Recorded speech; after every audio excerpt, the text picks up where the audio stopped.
નમસ્કાર વિદ્યાર્થી મિત્રો। તો હવે આપણે આજે ઉદાહરણ નંબર 7.1 જોવાનું છે। સૌથી આઈએમપી ઉદાહરણ કહી શકાય તેવું ઉદાહરણ છે। આપણે દ્રવ્યમાન કેન્દ્રના યામ મેળવવાનું જે સૂત્ર હતું એ સૂત્રનો ઉપયોગ કરીને આપણે ઉદાહરણ નંબર 7.1 તૈયાર કરવાનું છે। એટલે ખાસ ધ્યાનથી જોજો। શું કીધેલું છે? એક સમભુજ ત્રિકોણના શિરોબિંદુ પર 3 કણોના બનેલા તંત્રના દ્રવ્યમાન કેન્દ્ર મેળવવાના છે। એટલે ખાસ ધ્યાનથી જોજો। રકમ શું કહેવા માગે? એક તમને માની લો કે આપણે કહી દઈએ તે પ્રમાણે આને વાય એક્સ કહીએ, ઓકે, આને આપણે એક્સ અક્ષ કહીએ, આ એક્સ અક્ષ, અને આને આપણે વાય એક્સ કહીએ। ચાલો હવે અહીંયા આગળ ત્રિકોણ આપણે દોરવાનો છે। એટલે ત્રિકોણ હું ડ્રો કરું છું, ધ્યાનથી જોજો।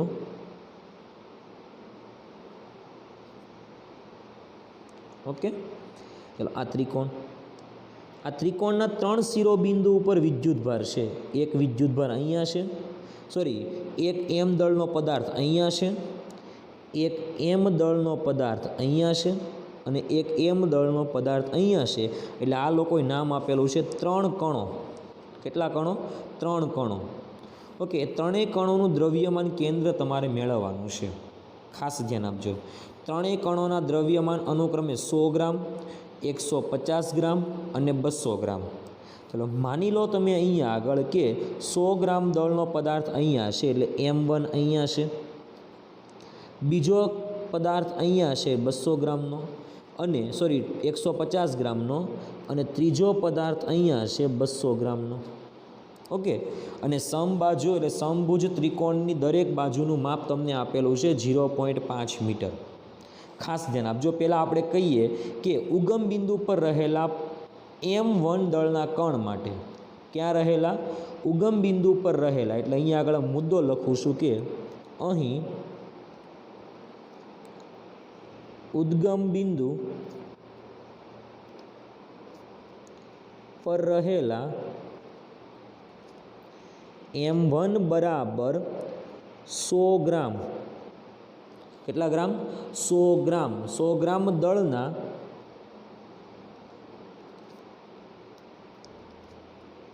પદાર્થના યામ R1 ઉગમ બિંદુ પર છે, એટલે એનો એક્સ યામ પણ 0 અને વાય યામ પણ 0 મીટરમાં લઈએ છીએ। ખ્યાલ આવ્યો આ વસ્તુમાં વિદ્યાર્થી મિત્રો? ઓકે, એટલે એક્સ યામ પણ 0, વાય યામ પણ 0, એટલે કહી શકાય મીટર। ચાલો આપણે અહીંયા આગળ 100 ગ્રામને આપણે કિલોગ્રામમાં ફેરવવા હોય તો 100 ભાગ્યા 1000 કરશું, એટલે આપણને જવાબ મળશે M1 બરાબર 0.1 કિલોગ્રામ। કેટલા મળશે?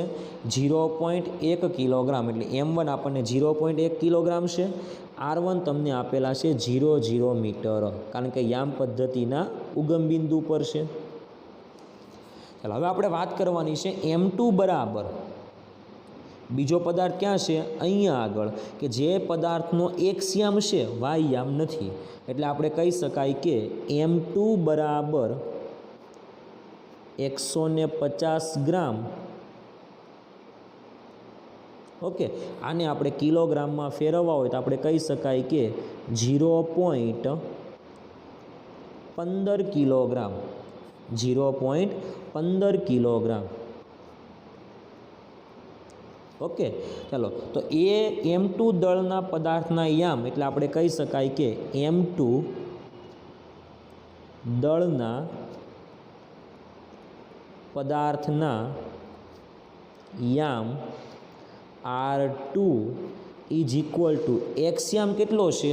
તો કે આપણે કહીએ તે પ્રમાણે આની જે લંબાઈ છે એ લંબાઈની જો આપણે વાત કરીએ તો 0.5 મીટર છે। તો આનો એક્સ યામ કેટલો થશે? 0.5 મીટર। તો આપણે અહીંયા આગળ લખી શકાય એક્સ યામ 0.5 અને વાય યામ કેટલો છે? 0 છે। આ ખબર પડી આ વસ્તુમાં? એટલે આપણને મળે R2 બરાબર 0.5 અને વાય યામ કેટલો? 0। ઓકે, ચાલો હવે આપણે વાત કરવાની છે M3 દળના પદાર્થ માટે. ધ્યાનથી જો M3 દળનો પદાર્થ છે ને એ નથી એક્સ અક્ષમાં કે નથી વાય અક્ષમાં, એટલે એના બે યામ આવશે, એક્સ યામ પણ આવશે અને વાય યામ પણ આવશે. એટલે આપણે કહી શકાય કે M3 બરાબર, ત્રીજા પદાર્થ માટે વાત કરીએ કે M3 બરાબર 200 ગ્રામ દળના પદાર્થ માટે. તો 200 ગ્રામ એટલે આપણે કહી શકાય તે પ્રમાણે 0.2 કિલોગ્રામ. ચાલો, તો એના યામ આપણે લખવા હોય તો એ નથી એક્સ અક્ષ પર કે નથી વાય અક્ષ પર, એટલે આપણે કહી શકાય કે એના બે યામ થશે, એક્સ યામય આવશે અને વાય યામય આવશે. એટલે કહી શકાય કે R3, એટલે ધ્યાનથી જોજો હવે અહીંયા આગળ કે જો અહીંયા આગળ સમભુજ ત્રિકોણ છે એટલે ખૂણો કેટલાનો થશે? 60નો. ચાલો, આ બાજુ કેટલી છે? 0.5 મીટર. તો જો આટલો ભાગ છે એ કોસ ઘટક આવશે આ બાજુનો અને અહીંયા આગળ સાઇન ઘટક આવશે. એટલે કહી શકાય કે અહીંયા આગળ જે ઘટક છે એ કોસ ઘટક આવશે. એટલે કહી શકાય 0.5 કોસ 60 જેટલી લંબાઈ અહીંયા થાય, કારણ કે જેની હાથે ખૂણો બનાવે તે કોસ અને એની સિવાયનો સાઇન. એટલે અહીંયા આગળ જે લંબાઈ આવે એ આવશે 0.5 સાઇન 60. ઓકે, એટલે અહીંયા આગળ જે પદાર્થ છે ને M3 એના બે યામ 0.5 કોસ 60 અને 0.5 સાઇન 60. એટલે આપણે કહી શકાય એક્સ યામ 0.5 કોસ 60 અને બીજા આવશે 0.5 સાઇન 60 અંશ. ચાલો, 0.5 કોસ 60, કોસ 60ની વેલ્યુ છે 1/2. 0.5 સાઇન 60ની વેલ્યુ છે √3/2. ચાલો, 0.5 ભાગ્યા 2 એટલે કહી શકાય કે 0.25 અને 0.5 ગુણ્યા √3/2 એટલે આને આવું કહી શકાય 0.25 √3. ચાલો, આ થઈ ગયું R3. ઓકે, યાર ધ્યાનથી જોજો. હવે R1 આપણને મળી ગયા, R2 મળી ગયા અને R3 મળી ગયા. હવે આપણે મેળવવાનું છે આ ત્રણેય કણો જે છે એ ત્રણેય કણોને લીધે દ્રવ્યમાન કેન્દ્રના યામ મેળવવાના છે. એટલે આપણે કહીએ કે દ્વિપરિમાણમાં આપણી પાસે સૂત્ર હતું કે સમતલમાં રહેલા કણોના તંત્રના યામ, એટલે કણોના તંત્રના દ્રવ્યમાન કેન્દ્રના યામ કે જેને આપણે કીધેલું RCM is equal two x યામ પણ મળે અને વાય યામ પણ મળશે. ઓકે, આપણા પહેલાં એક્સ યામ મેળવવું હોય તો પણ મેળવી શકાય અને વાય યામ મેળવવું હોય તો પણ મેળવી શકાય, અથવા બંને સાથે મેળવવું હોય તો પણ મેળવી શકાય. આપણે અલગ અલગ મેળવવાની ટ્રાય કરીએ. ખાસ ધ્યાનથી જોજો, જે આપણે કોન્સેપ્ટ ભણાવેલો ને સેમ એ જ કોન્સેપ્ટ. દ્રવ્યમાન કેન્દ્રના યામ એક્સ અને વાય બંને યામ મળશે.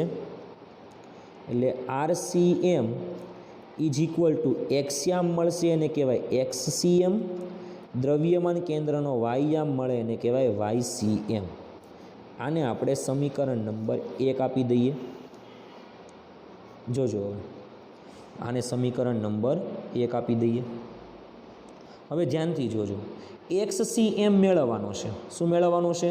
XCM. તો કહી શકાય કે જ્યાં XCM બરાબર દ્રવ્યમાન કેન્દ્રનો એક્સ યામ. કયો યામ? એક્સ યામ. દ્રવ્યમાન કેન્દ્રનો એક્સ યામ કે જેને આપણે કીધેલું XCM. એટલે આપણી પાસે સૂત્ર હતું XCM બરાબર M1x1. બીજો પદાર્થ છે એટલે કહી શકાય M2x2 પ્લસ ત્રીજો પદાર્થ છે એટલે કહી શકાય M3x3 ડિવાઇડેડ બાય ત્રણેય દળનો સરવાળો M1 plus M2 plus M3. Okay, ખાસ ધ્યાનથી જોજો. હવે અહીંયા આગળ XCM M1 દળના પદાર્થનું દળ છે M1, પણ M1 દળના પદાર્થનો XCM નથી આપણી પાસે. જુઓ ધ્યાનથી, XCM કેટલો? 0. આને કહેવાય X1, આને કહેવાય Y1. X1 કેટલા હશે? 0. તો અહીંયા આગળ લખી શકાય 0 પ્લસ M2. ચાલો ધ્યાનથી જોજો. હવે અહીંયા આગળ જે પદાર્થ છે આ એનો કયો યામ છે? X યામ, અને આ Y યામ છે. તો X2 કેટલા? 0.5. એટલે અહીંયા આગળ લખી શકાય 0.5 પ્લસ M3. X3 ધ્યાનથી જુઓ કેટલો છે, તો એના વિશે પણ આપણે કહી શકાય. ચાલો અહીંયા આગળ જે છે ને આ છે X યામ અને આ છે Y યામ. ચાલો X3 કેટલા? 0.25. એટલે અહીંયા આગળ લખી શકાય 0.25 ના છેદમાં ત્રણેયનો સરવાળો M1 plus M2 plus M3. ચાલો હવે ધ્યાનથી જુઓ, XCM ઇઝ ઇક્વલ ટુ આપણે લખી શકાય XCM M1 ગુણ્યા 0 એટલે 0.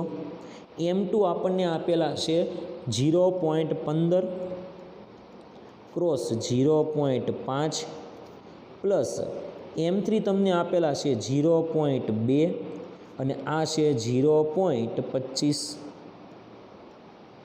ઓકે, ડિવાઇડેડ બાય ત્રણેયનો સરવાળો M1 0.1, M2 15 અને M3 0.2. એટલે ટોટલ જવાબ મળે 0.45.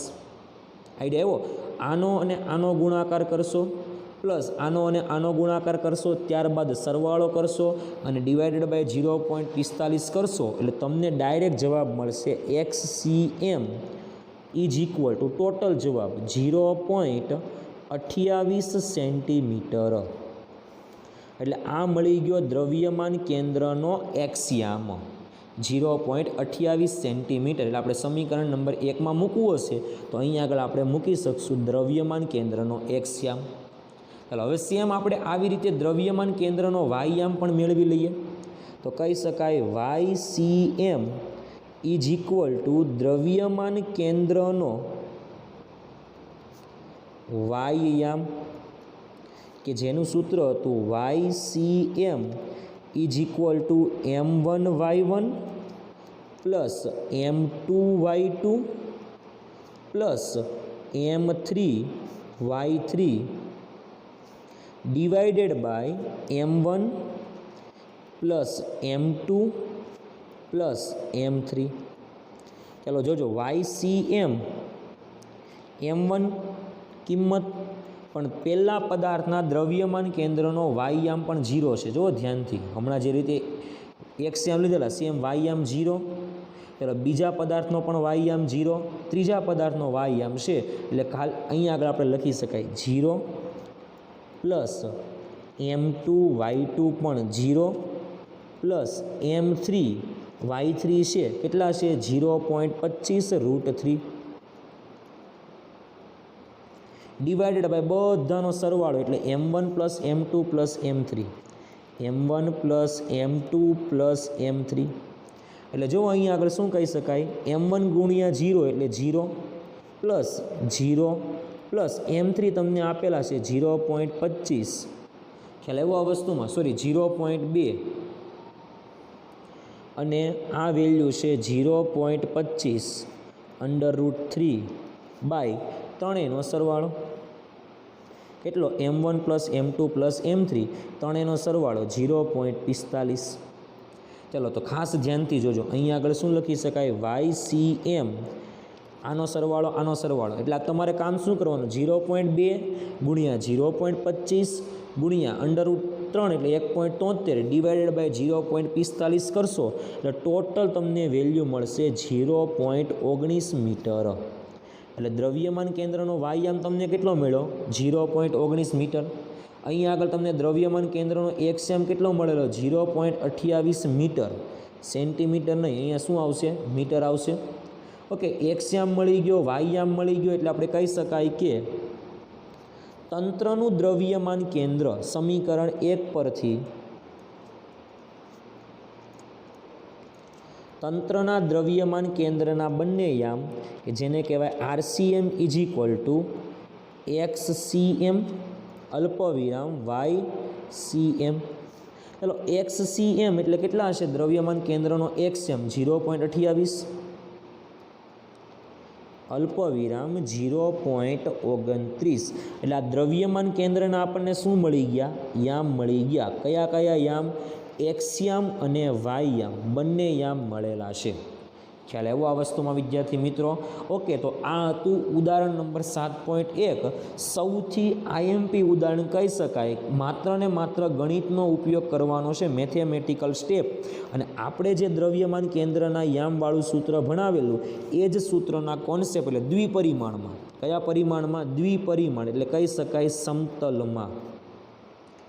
દ્રવ્યમાન કેન્દ્રનું જે સૂત્ર ભણાવેલું એ સૂત્રનો ઉપયોગ કરીને અહીંયા આગળ દાખલો ગણવાનો છે. ખ્યાલ આવ્યો આ વસ્તુમાં વિદ્યાર્થી મિત્રો? ઓકે, તો આ હતું ઉદાહરણ નંબર 7.1. હવે આપણે આગળનું ઉદાહરણ જોઈએ. ઓકે, તો હવે આપણે ઉદાહરણ નંબર 7.3 જોઈએ. આ પણ આઈએમપી ઉદાહરણ છે. આ પાઠમાં સૌથી મોસ્ટ આઈએમપી ઉદાહરણ 7.3. જો તમને શું કીધું છે? આકૃતિમાં દર્શાવ્યા પ્રમાણે દ્વિપરિમાણવાળી એક એલ આકારની લેમિના, એટલે તમને જો અહીં આગળ આકૃતિ આપેલી છે એલ આકારમાં. આટલો ભાગને તમે ધ્યાનથી જોશો ને તો તમને આઈડિયા આવશે. આટલા જ ભાગને હો. ઓકે, જો ધ્યાનથી. ક્લિયર? એટલે એલ આકાર કીધેલો છે. એલ આકારની લેમિના પાતળી સપાટ તકતીનું દ્રવ્યમાન કેન્દ્ર મેળવવાનું છે. આ તકતીનું દળ કેટલા કિલોગ્રામ છે? 3 કિલોગ્રામ છે. કેટલા કિલોગ્રામ? 3 કિલોગ્રામ. હવે તમે ધ્યાનથી જુઓ, આ જે તકતી છે ને એ તકતીને આપણે દ્રવ્યમાન કેન્દ્ર મેળવવાનું છે. આ તકતીનું, એલ આકારની તકતીનું.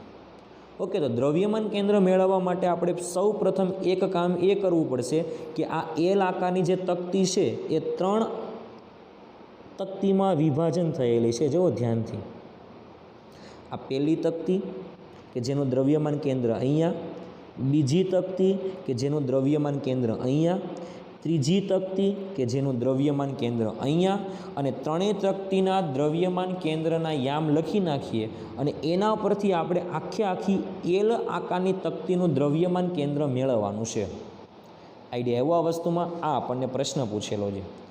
આપણને એલ આકારની તકતીનું દળ આપેલું છે 3 કિલોગ્રામ. એટલે આપણે કહી શકાય કે તકતી એકનું દળ M1 અને એના દ્રવ્યમાન કેન્દ્રના યામ આપણે લખી નાખીએ. જો અહીં આગળ આપણે આવું લખી શકાય કે અહીં એલ આકારની તકતી 3 સમાન આકારમાં છે તેમ કલ્પના કરો. તેમ કલ્પના કરો. જોજો હવે. ચાલો, એમાંથી આપણે કહીએ કે M1 તકતીનું દળ, ટોટલ તકતીનું દળ 3 કિલોગ્રામ છે, પણ એમાં નાનો જે ભાગ લીધો ને આપણે આટલો, આ ભાગની તકતીનું દળ કે જેને આપણે કહીએ M1, તો જ્યાં એક તકતીનું દળ M1 બરાબર 1 કિલોગ્રામ. ઓકે, હવે આ તકતીના દ્રવ્યમાન કેન્દ્રના યામ, તો આ તકતીના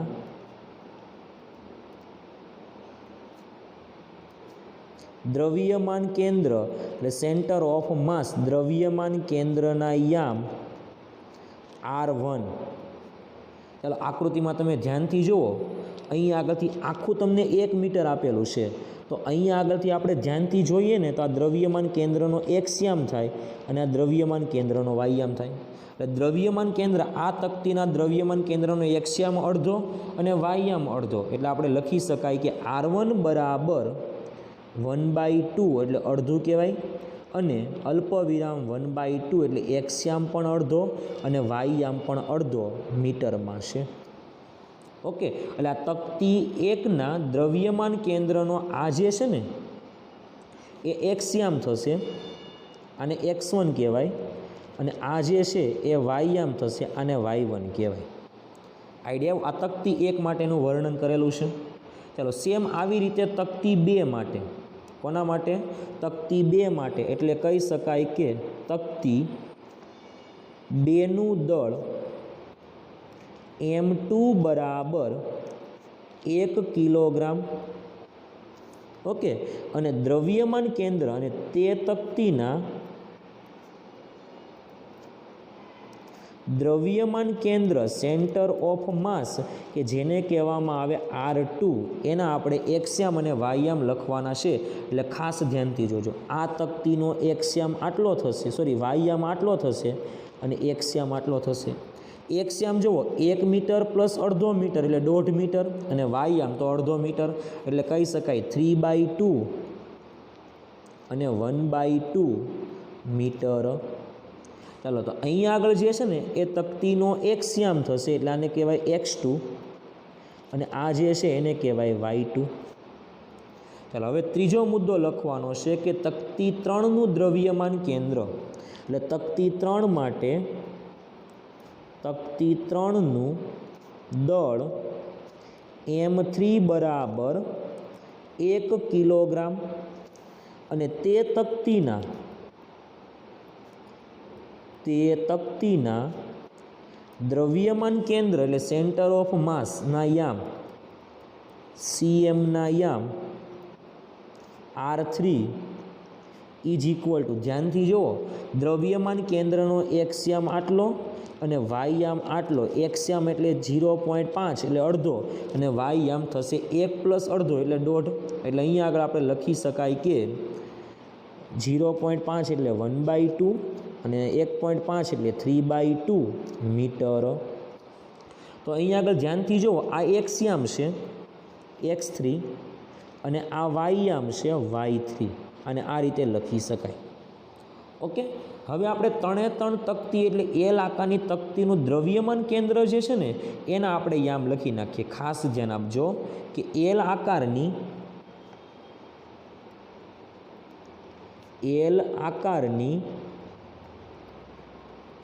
તકતીના યામ, પણ દ્રવ્યમાન કેન્દ્રના યામ RCM, એનો એક્સયામ પણ હશે એટલે એને કહેવાય XCM, અને વાયયામ પણ હશે એટલે એને કહેવાય YCM. ઓકે, આને આપણે સમીકરણ નંબર 1 આપી દઈએ.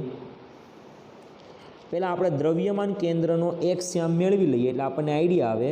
એટલે આપણે કહી શકાય કે દ્રવ્યમાન કેન્દ્ર એટલે સેન્ટર ઓફ માસનો એક્સયામ કે જેને કહેવાય XCM is equal to m1x1 plus m2x2 plus m3x3 divided by m1 plus m2 plus m3. ચાલો XCM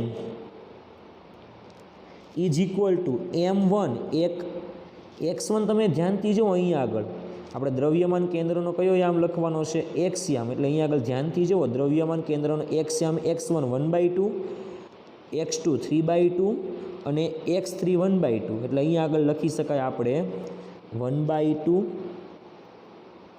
પ્લસ m2 એટલે 1, એમાં 3/2, m3 એટલે 1, એનો યામ છે 1/2 એક્સયામ જો, ડિવાઇડેડ બાય 1 પ્લસ 1 પ્લસ 1 એટલે આને કહેવાય 3. ચાલો 1/2 plus 1/2 plus 3/2 plus 1/2 divided by કહી શકાય તે પ્રમાણે 3. ઓકે, હવે ખાસ ધ્યાન આપજો, અહીંયા આગળ આપણે લસા 2 લઈ લઈએ તો ઉપર વધશે 5/3, આખાના છેદમાં કેટલા આવશે? 3 આવશે. ઓકે, અહીંયા આગળ લસા 2 આવે એટલે કહી શકાય તે પ્રમાણે 5/2. તો કેટલો જવાબ આવશે? XCM is equal to 5, XCM is equal to 5/6 metre. એટલે દ્રવ્યમાન કેન્દ્રનો એક્સયામ આપણને મળેલો છે 5/6. ઓકે, સેમ આપણે આવી રીતે દ્રવ્યમાન કેન્દ્રનો વાયયામ પણ સાથે સાથે મેળવી લઈએ. એટલે આપણે કહી શકાય કે સેન્ટર ઓફ માસનો વાયયામ કે જેને કહેવાય YCM is equal to M1Y1 plus M2Y2 plus M3Y3 divided by M1 plus M2 plus M3. ચાલો, M1 એટલે 1, આપણે સેમ એ જ ગણતરી YCM M1 એટલે 1, Y1 એટલે 1/2 પ્લસ M2 એટલે 1, Y2 એટલે પણ 1/2 છે, આગળ જે આપણે હમણાં કીધેલું એ જ, અને M3 એટલે 1, Y3 એટલે છે 3/2, છેદમાં ત્રણેયના દળનો સરવાળો 1 + 1 + 1 એટલે થશે 3. ચાલો, સેમ એના જેવું જ 1/2 પ્લસ 1/2 પ્લસ 3/2 છેદમાં કેટલા આવશે 3. ઉપરના સ્ટેપમાં 2 લસા લઈ લો એટલે 2, ઉપર વધશે 5, આખાના છેદમાં આવશે 3, એટલે છેદનો છેદ અંશમાં આવે, અંશનો છેદ છેદમાં આવે, એટલે થશે 5/6 મીટર. આને કહેવાય YCM, દ્રવ્યમાન કેન્દ્રનો વાયયામ કે જેને કહેવાય YCM. ઓકે, દ્રવ્યમાન કેન્દ્રનો એક્સયામ પણ મળી ગયો, વાયયામ પણ મળી ગયો. હવે આપણે સમીકરણ નંબર 1 જે હતું ને એ બંનેમાં આપણે કિંમત મૂકી દઈએ. એટલે આપણે કહી શકાય કે સમીકરણ 1 પરથી